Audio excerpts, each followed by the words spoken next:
The hallway was crowded, buzzing with the sound of slamming lockers and teenage chatter. Everyone was in a rush to get to their next class. But for Emily, each step felt heavier than the last.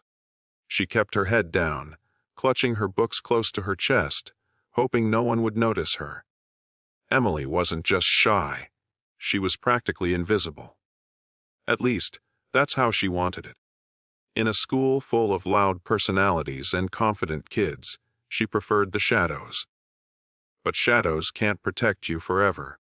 That's when it happened. Jake Tanner, the school's notorious bully, stepped right into her path. He was tall, broad-shouldered, and always had that smirk that told you trouble was coming. He had a reputation for picking on anyone who wouldn't fight back. And Emily looked like the perfect target.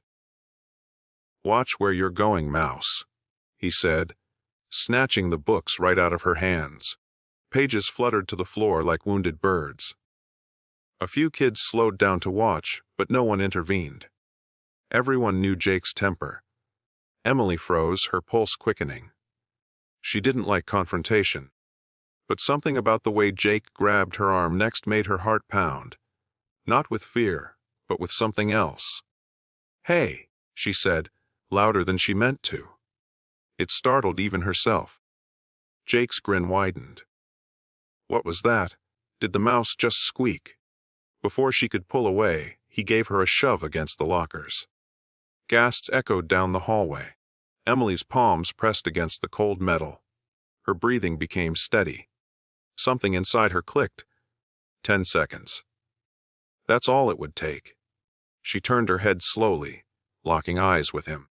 There was no fear there now, just a calm, dangerous silence. Jake was too busy laughing to notice the subtle shift in her stance. But the truth was, Emily wasn't just any shy girl. She had been training in martial arts since she was 7 years old.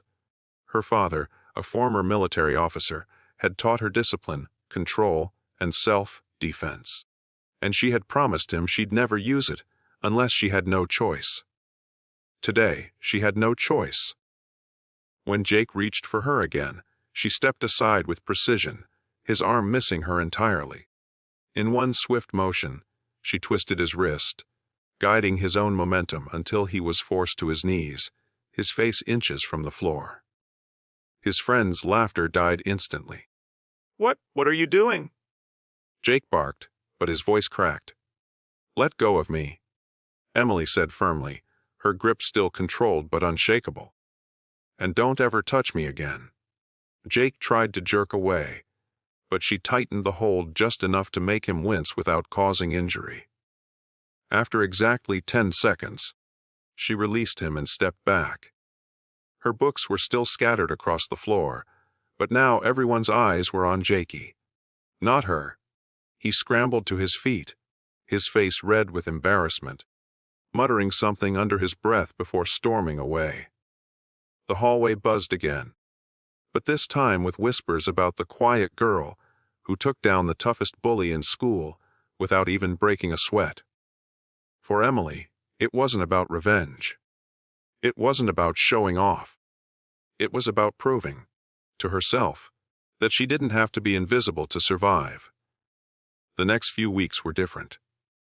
People started saying hello to her in the halls. A few even sat with her at lunch. Jake avoided her completely. But most importantly, Emily carried herself differently. She walked with her head high, her shoulders back, her steps steady. She knew now that shyness wasn't weakness. It was simply restraint. And when the time came, she had the strength to stand her ground. Sometimes the quietest people have the loudest power, and all it takes is 10 seconds to show the world who you really are.